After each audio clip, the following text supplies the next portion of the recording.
Hey guys, Miss Parrish here. I am coming today to do your lesson on evaluating expressions. Um, your previous lesson in this unit on expressions was writing expressions. That was your lesson before this one, and you did a little extra practice. Um, so on writing expressions, Ms. Klein showed you, or if you were in class, your teacher taught you how to look at a phrase, looking at clue words, and writing an expression to match with that. What we're going to do today is you're going to be given an algebraic expression and then evaluate it. And what I mean by evaluate it is we're going to plug numbers in and find the value of that expression, or find, kind of like finding the answer. Okay. Um, Hopefully this will make sense as we go through it. One of the things that we've already worked on that will come into play with this lesson is order of operations. Did order of operations last week, so we will be using that again in this lesson as we go through it. Okay, so the first thing you need to do, if you've not already done so, is you need to open up your guided notes for this lesson. In another tab, you're going to need to be filling those in as we go through. I'm going to be doing these with you. Okay. So everything you type into your notes should be correct if you're doing them as I do them. Okay. So please have those up and available. If you would rather write it on paper and then go in and type them in, you can do that, whichever way works best for you. But you should be able to, like I said, complete your notes correctly, and have those ready to turn in with your assignment after this lesson. Okay, so I have already pulled up the guided notes for you. We've got two slides here of guided notes. So they're kind of small, so feel free, as you've probably learned by now, you can blow those up, zoom in, I should say, and make them a little bigger, whichever way you want to. It's kind of like 50 is not hardly big enough, and 100 is almost too big. But blow it up a little bit. As always, we're going to be typing into the red text boxes as we do the lesson. So kind of stick with me. I'll try to pause and give you time to type in those. So as always, first thing, I know a lot of people don't notice there's a name spot. So take a minute and type your name in on there. Okay. Um, like you said, like you can see here, this says evaluating algebraic expressions guided notes. So these will be very helpful to you as you complete the assignment. So feel free when you do the assignment later to flip back and forth, or like I said, if you want to do some of the example problems on paper and then you can go back and type your answers in, that might be good to have them on paper to help you as you work the homework as well. So whichever way works best for you. Okay, so let's get started. Just a couple of important vocabulary terms. We had these the other day, so they should look familiar to you, but it's always good to refresh our memory and keep these fresh. The first vocabulary term is variable. Okay, we talked about this again, like I said, in the lesson on writing expressions. A variable is a symbol, usually a letter that stands for an unknown number. Okay, a symbol, usually a letter, okay, that stands for an unknown number. Okay, so variable can be, a symbol, or something like that, but I really think letters are used more commonly. I want to blow that up just a bit. Um, Letters are used more commonly as a variable. And you will see X used a lot as a variable. We've talked about before, sometimes you won't see X used in multiplication for this because a lot of times X is used as the variable. Okay, so sometimes you can pick your own letter to be the variable. A lot of times I will pick one that kind of goes with the problem. Sometimes they tell you what letter to use as the variable, but a variable is a symbol or a letter that represents a number we don't know yet. Okay, so you're going to see variables in all of these problems in a few minutes, And our goal is to plug something in for that when they tell us to be able to solve the expression. Algebraic expression, we talked about this the other day. An algebraic expression is an expression and it has three parts. Okay, the first part is a variable,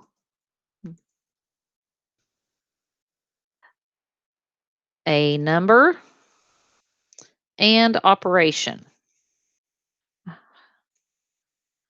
Okay, so algebraic expressions, I talked about this in my class, and I'm sure Mr. Hart and Ms. Klein did as well. They have three parts. They have a variable, a number, and an operation sign. What I mean by operation, that's addition, subtraction, multiplication, or division. Okay, you can have more than one of any of these, but you have to have at least one of each. You have to have at least one variable, at least one number, and at least one operation. Okay, now, so those are the vocab terms. Like I said, you should have heard those in the previous lessons, so you should be familiar with those. Now, let's talk about how to evaluate an expression.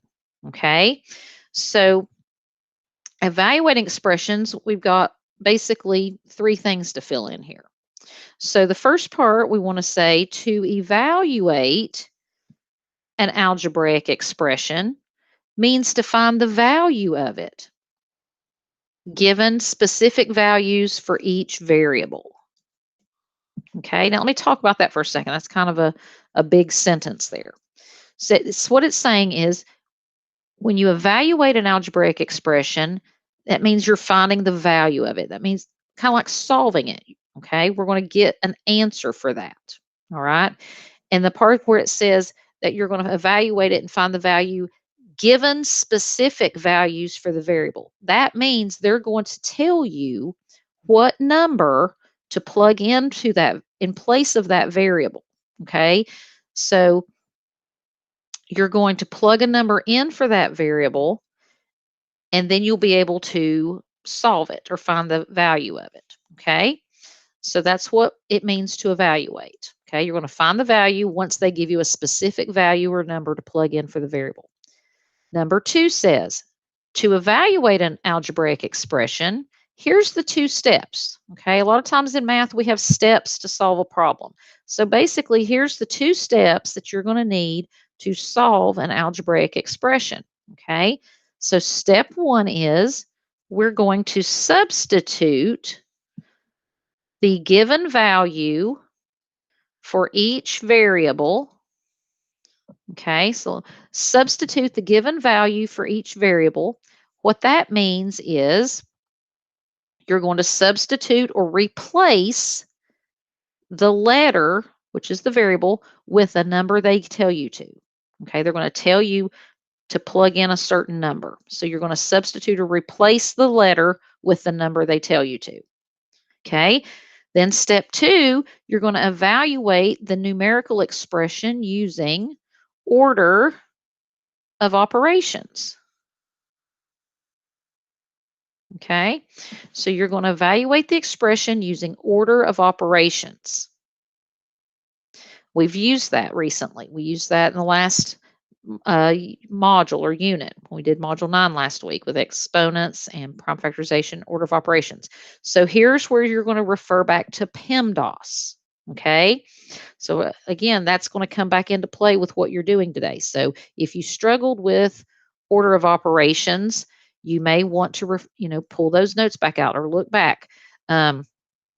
Just like when we did order of operations last week, I told my kids, write PEMDAS on your paper when you're solving your problems so you can look back at that phrase and it'll help you remember the order of those operations. Okay, so just to reflect real quick before we start doing examples, let me see if I can type in here real quick and talk very briefly about PEMDAS. Okay, we want to make sure that we are familiar with what PEMDAS is and represents. Okay, so let's talk about PEMDAS for a second. When we look at that, that reminds us that the letter P, okay, stands for parentheses. Okay, that means when you're working problems in the correct order of operations, you start with parentheses. Remember the E stands for exponents. After you work any parentheses that are there, or if there's not any, you can skip that part. You look for exponents. After exponents comes multiplication and division. So I'm just going to say multiply and divide. And remember, when you multiply and divide, you work them in order from left to right. Okay, remember when you get to this part, you don't automatically do multiplication first. Okay, you look and see if you have both things happening or more than one of those. You work them in order from left to right. I know several people had trouble with that. They would do multiplication first no matter what. But remember, if division's coming first, you do that part first. Okay, after multiplication and division, you have your adding and subtracting. Okay, and remember, you don't add and subtract before you multiply and divide. And this follows the same rule as multiplication and division. When you get down to addition and subtraction, you work those. If they have more than one addition and subtraction operation happening, you work those in order from left to right as well. Okay, so reflect on PEMDAS. Make sure you remember.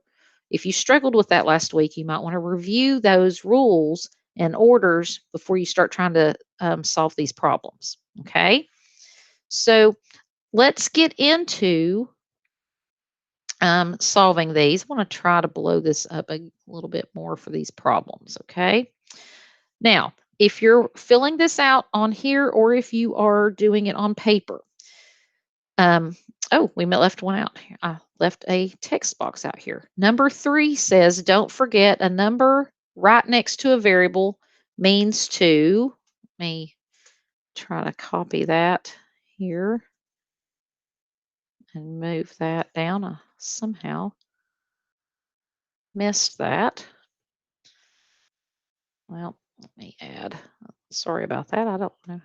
That little box was hiding. I'm going to put these in today. But remember, we did talk about, while I'm getting this set up, we did talk about um, the other day when we were, sorry, I can't do two things at one time. I apologize. Get this little highlighted and I'll be ready to finish that sentence. Okay. Remember when we did writing expressions, we did talk about when you have a number and letter touching, remember a number right next to a variable means to multiply. And I'm not sure why these text boxes are offline. But a number touching a variable means to multiply. So if you'll look at this first example right here, you've got 3 and the variable a touching each other. Okay. So remember when they touch, we talked about that means to multiply. In algebra, you're not always going to see the x. Sometimes there's a dot, sometimes there's parentheses, and sometimes they're just touching. You will see this a lot where a number and a variable are touching each other. So you need to make sure you remember those mean to multiply. Okay. So now we're going to practice evaluating these. So you'll always have this information of some sort. Okay, look right here at the directions. Evaluate each algebraic expression when A equals 5 and B equals 2. What this right here means, this is very important. Okay, this is telling you what numbers to plug in for each variable.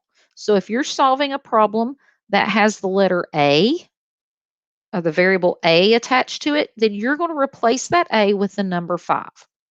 Okay.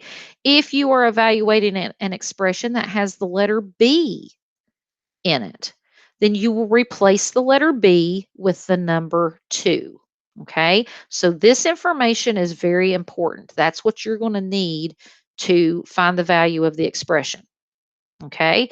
It gets easier after we do it. Okay. So let's just start and we're going to try to hopefully type in these text boxes as best we can. Okay. So the first one we have 3a. Now remember, we just said up here that that means to multiply. So I'm going to rewrite my problem. Okay. When you're doing these, you have to rewrite the problem by plugging in the numbers that they give you in place of your variables. Okay. It's like substituting. If you play sports, you're substituting a player. Okay, so for this one, I have the variable a. Here's an a. They want me to replace the a with a 5.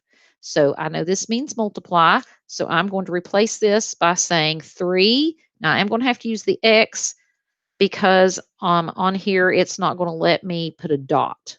Okay, and if you put 3 and 5 together, look at like if I did this, well, that looks like 35. Okay, you can put a number and a variable together like the 3a, but you can't put two numbers like that without separating them somehow with the dot or the x or parentheses. Okay, so type in 3a means 3 times whatever a is. We know a, they want us to plug 5 in for a. So I'm going to rewrite my problem as 3 times 5. Okay, now remember, we're going to be following order of operations when we have more than one thing going on. We don't have that going on here, but remember in order of operations, we solve these using cyclones. So as you solve these, you need to rewrite the problem step by step, just like we did for order of operations, making those cyclones. We're going to have a tiny cyclone on this one, but that's okay. So I've rewritten my problem. I had 3a, which means 3 times whatever a is. A is 5, so I rewrite my problem as 3 times 5, and that should be easy math. 3 times 5 is 15. And I'm finished. I have evaluated this expression. I have found the value of it. Okay, so you just plug in the number for the variable and then solve it. So let's look at this one. Anytime you need to pause this and catch up typing, feel free to do so.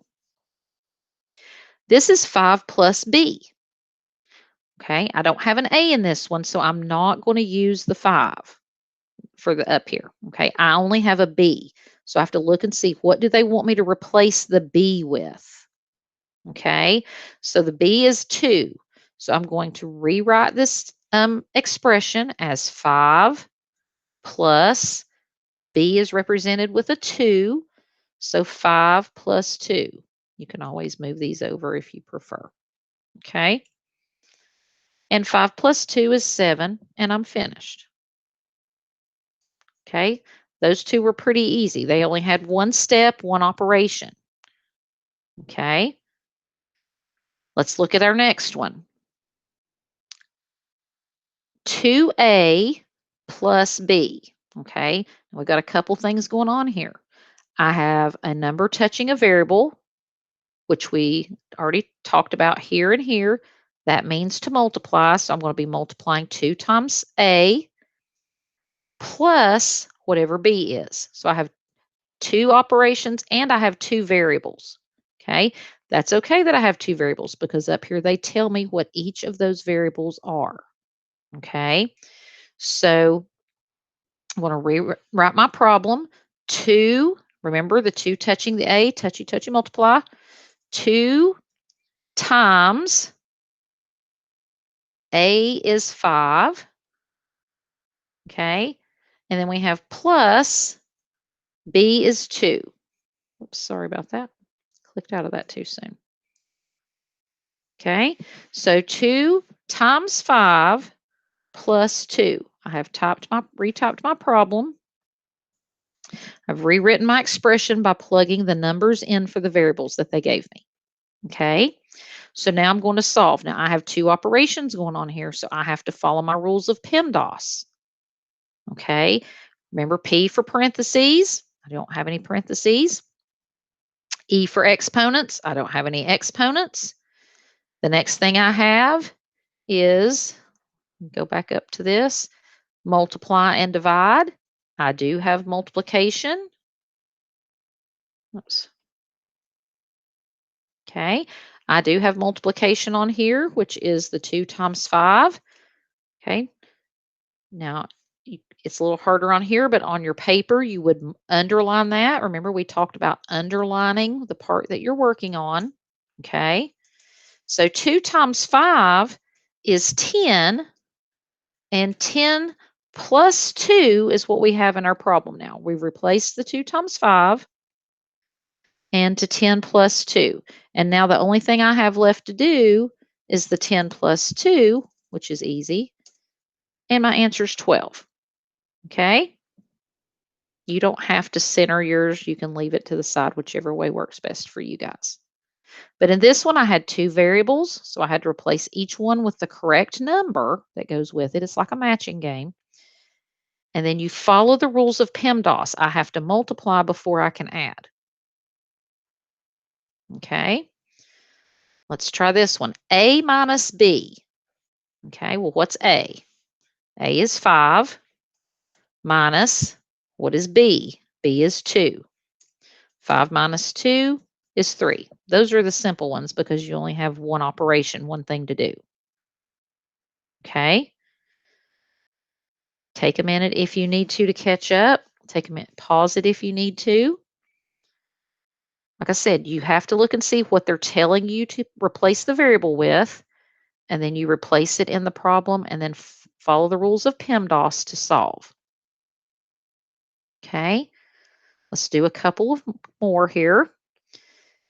This one says evaluate the expression below when G equals 5.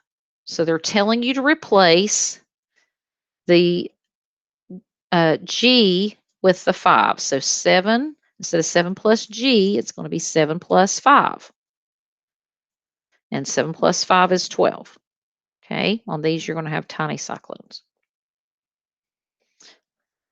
Number 2, evaluate the expression when H equals 2. So this one I have 3 minus H. So I would rewrite my expression. Whoa, sorry about that. Didn't know it would do that.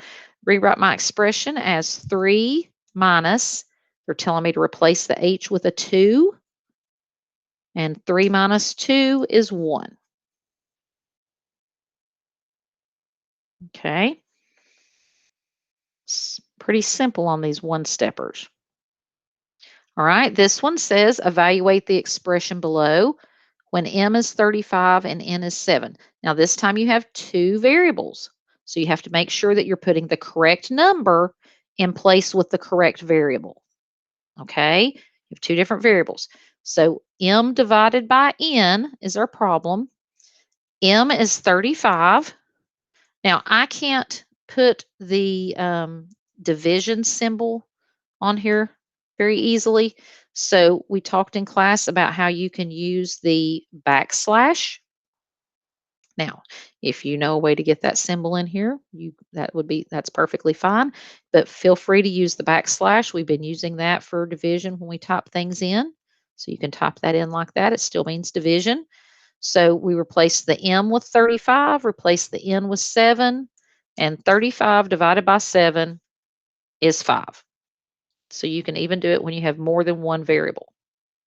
And you're going to have some on your assignment that have one variable or one operation, and then you're going to have some a little more complex like these. Okay, you just have to be extra careful.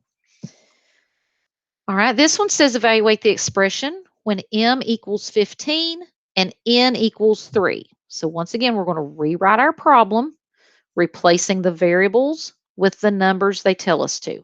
Now, this one, be extra careful. Look at this one real quick. You've got 3 touching the M. Remember, when they touch, that means multiply. And you have 2 touching the N, so that's going to be 2 times whatever N is. So we're going to do 3 times, what are they telling me to use for M? 15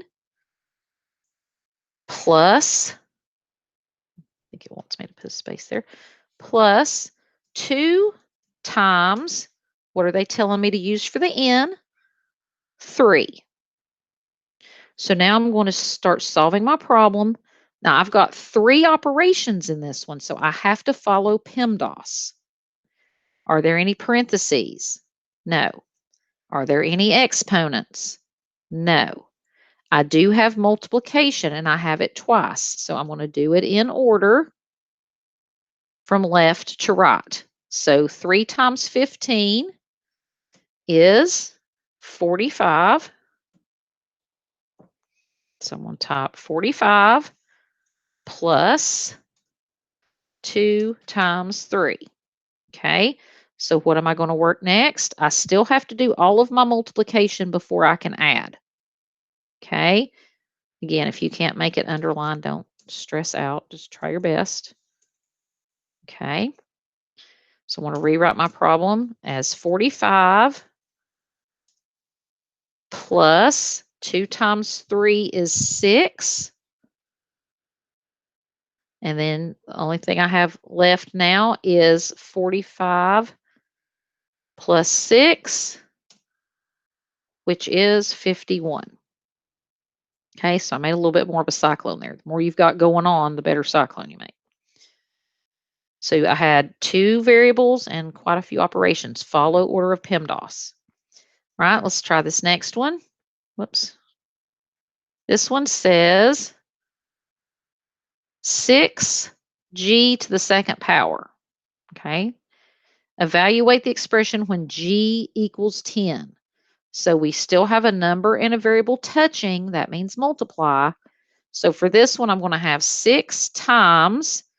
They're telling me to replace the g with a 10. So 10 to the second power. Not really sure how to add that little second power on there. So 10 to the second power means 10 times itself twice. Okay. So don't panic about putting that part in the 2. So 10 to the second power, I'm just going to tab over since it's not going to let me put that exponent in, means 10 times 10. So I'm going to rewrite this problem as 6 times 10 to the second power means 10 times 10. And 10 times 10 is 100. And 6 times 100 is 600. Okay, I just moved this over to the side so you could see what we were supposed to do since that wouldn't let me put an exponent up there. If there's a way, I have not found it. Sorry about that. Okay, the next one.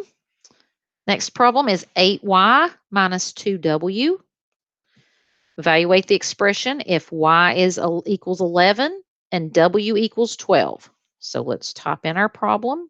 8y means 8 times whatever y is. Y is 11.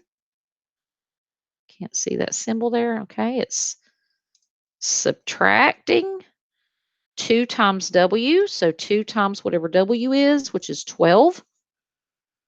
Okay, PEMDAS, no parentheses, no exponents. Get to multiplication and division, do it left to right. So that means I want to do that one first. Oops. So 8 times 11 is 88 minus 2 times 12.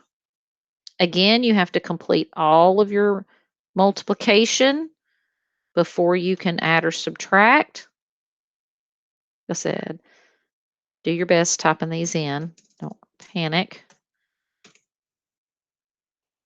All right, 88 minus 2 times 12 is 24. Okay, so we've completed all of the multiplication and division. So now all we have left is subtraction. And so 88 minus 24 is 64. Not sure why that little line's right there. Sorry about that. Okay, the next one says evaluate the expression below when k equals 12. So you've got, now remember we talked about this last week. When it looks like a fraction, this bar means to divide. Okay, so we've got 8 and k touching, so that means 8 times k divided by 4. Okay, so we're going to have to be careful typing this one in. It says k is 12, so we've got 8 times 12. Now, what you can do here, if you're trying to type this in like me, you can actually just underline, if it'll let you, underline the 8 and the 12 for like that bar, and then put the 4 under it. Like I said, don't stress. If you want to do these on paper, if that's easier, you can do them on paper and send the picture. Okay. So we've got 8 times 8 and k are touching, which means 8 times k. K is 12, so 8 times 12 divided by 4. So we have to do the division or the multiplication on top before we can do the division. Okay, so I'm just going to go across and since there's not a lot of space underneath on this one. 8 times 12, if you're not sure what that is, you can work that out on paper and go to the side, is 96. So now I've got 96. Just put that little underline divided by 4. And 96 divided by 4, again, if you're not sure, go to the side and work it out. This one's not really a cyclone because I don't have a lot of space in this box underneath. But 96 divided by 4 is 24. Might be able to put that underneath. Let's see. Okay. I was just afraid I didn't have a lot of room in that box there. Last one. 3x to the third power plus y. Okay, so we're going to retype our problem, plugging in our numbers for our variables. So 3 times, again, you could use the parentheses if you wanted. X is 3. I'm going to use that up arrow. I forgot about that. To the third power plus y equals 4. Up here on this one up here, I could have done the little up arrow above the 6 and used that for our exponent. I think we showed y'all that on exponents last week. So 3 times x is a 3. So 3 to the raised to the third power plus 4. So now I've got to follow my rules of PEMDAS. Are there any parentheses? No. Here is my exponent. Okay. Sorry, I'm not using my mouse tonight, so I'm having trouble tapping on highlighting some of these. Forgot to grab it. So I have an exponent. So 3 times, now 3 raised to the third power. I'm going to go over here to the side. Remember, we told you on these exponents, type them out. 3 to the third power means 3 times itself 3 times. So you're going to say 3 times 3 is 9, and 9 times 3 is 27. So I rewrite my problem as 3 times 27 plus 4. Okay? So if I have multiplication and addition, I have to do multiplication first. Okay? So this becomes 3 times 27. Again, if you're not sure, work it out. You get 81. And 81 plus 4 is 85. Okay, so on all of these, guys, just replace or substitute the number they give you in place of the variable. Okay, you're just replacing the letter with the number they tell you to, and then solve it using PEMDAS. Okay, now the last thing I want to do really quickly is I do want to show you on your assignment. Now, your assignment, let me show you here. You've got 2 slides, okay, on your assignment. The first slide, they each have 6 problems. The first slide only has 1 variable. Now, it may be in there twice, like some of these, or once, but you only have 1 variable. You're going to, on a piece of paper, show your work, okay? You've got 12 problems, so we should see 12 cyclones when you turn in your work. You're going to solve these on paper, and then you are going to drag whichever answer you think is correct into the correct, up to the correct answer, or up to the correct problem. Okay, drag the correct answer up to the correct problem. Now let's see, 1, 2, 3. You have 6 problems. 1, 2, 3, 4, and I see 7 answers. So that means you should have 1 left at the bottom. Okay, so you are going to work these on paper and then drag and drop those. Now, I'm going to, on the second slide, you have 2 variables for each problem. So that's kind of like what we just did on these last few examples right here where you had two variables. Okay, so you'll want to look back at these notes and see carefully what we did there. Okay, so I'm going to actually help you with one on the second slide. Okay, I made a little text box here. So on this one, you're going to do 3x. Like I said, well, you're going to do that on paper. I don't think that's going to show up very good here. Let me go back here. Look, like I said, look back at these examples. Some of them only had one variable. Some of them had two. Okay. So you're going to, like I said, you've got 2 slides, 6 problems. So do your work on paper, 12 cyclones.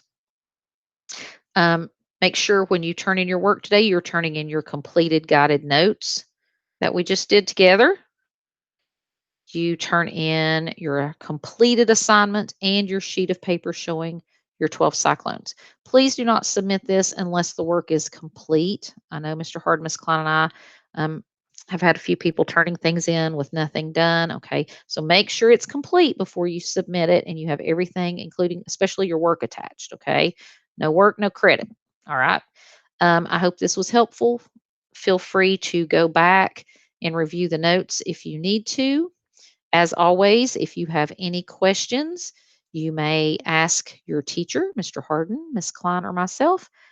And I hope you guys have a great rest of your day.